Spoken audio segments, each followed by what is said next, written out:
So here we have a matrix that starts out with a series of 3 different linear equations. And as you can see on the right, it's been put into a reduced row echelon format.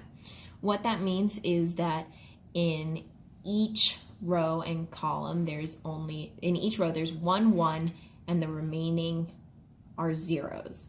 With the last column being a set of constants that represents the values of the variables. So in this specific instance, we have a matrix that reduces down, and we discover that the solution to the linear set of equations is x is equal to 2, y is equal to -1, and z is equal to 3.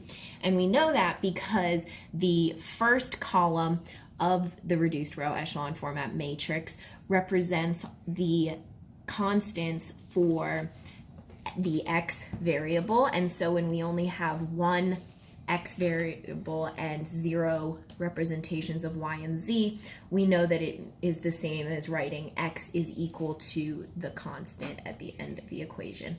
And the same logic can be applied to the other 2 rows. This is a slightly different kind of matrix. This matrix has a row of all zeros when it's reduced down as much as you can reduce it, which means that there is a free variable. And you know that when there's a free variable, there's going to be an infinite number of solutions.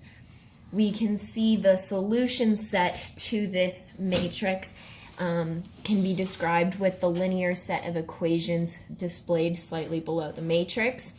But because there is not a pivot column in each column, we know that not all of the variables are going to have defined constants that will constitute a solution set for this set of equations.